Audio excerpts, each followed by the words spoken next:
So this one here, you would take your paper and you set it up in here like this, okay? Uh-huh. Put it in those pins like that. Okay, this thing sets back a little bit more. You set your type here, page 1, page 4. Okay. You drop this down. Okay. Like that. You roll it onto the press. Pull down on it. So does it seep through that fabric? Well, no. No. This fabric here has a hole in it.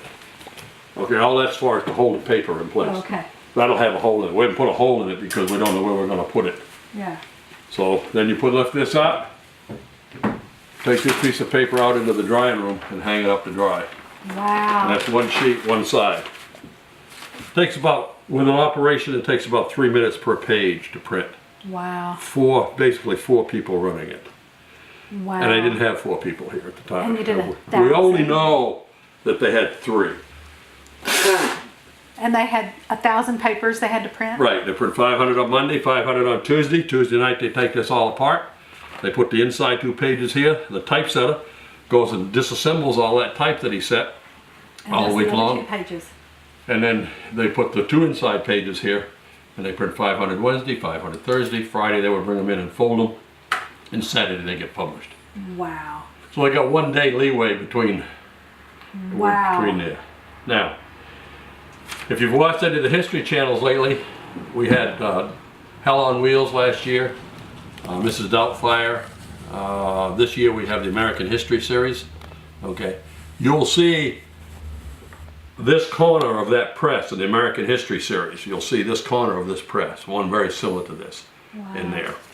Now, but what you don't see, you'll see them reading them very seldom, but once in a while you'll see them reading a paper. There'll be no pictures. Okay, why? There you go. Oh gosh. You want to have a picture. Oh my gosh.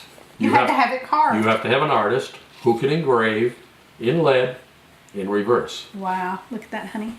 That's amazing. We wouldn't have had one. This was actually found in the dump in Knoxville and donated to us some years ago. Wow. Wow. He probably, we assume, owned it. And he probably owned all of this type as well. And he would go from town to town to give speeches about the Civil War. And he would give this to the printer. They would print his article, and they would give it back to him, and he could take it to the next town. Because a printer wouldn't print all that for one person's coming for a speech. I wouldn't imagine. We don't know that, but we don't imagine they would. So if you wonder what they might have said in the 1880s, okay, this one here, as I said, was January 1st.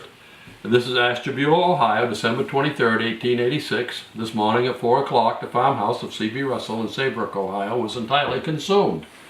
Mrs. Russell, age 50, and Mr. Russell, age 80, died of suffocation. Aww. An imbecile son, who was upstairs, was burned to a crisp. An imbecile son? Down here, cruel. Down here, well, that's the way they talk, you know. Down here in Mason City, Iowa, on the same day, Mrs. Merril took 2 grams of strychnine yesterday afternoon, and her death is but a matter of a few hours. Wow. She was formerly one of the most successful teachers in the county, and she was married but 6 weeks ago. And her relationship with her husband has been of the pleasantest. Probably not. Probably not. Probably not. It's hysterical. Now, when you go to, I said you got to go to the website. When you go to the website, under the printing section, you're going to see this newspaper. Click on it, and you'll be able to bring up the copy that's on the wall out there.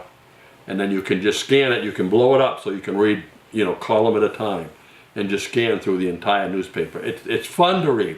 It's hysterical to read because they were not kind of sad, depressing sort of way. They were not educated people necessarily that were doing this. They were just town folk who went down to the, you know, local telegraph office and said, "Whoa, Mrs. Merril took 2 grams of strychnine." They were pretty articulate, though, wouldn't you think? Yeah. That's amazing. Well,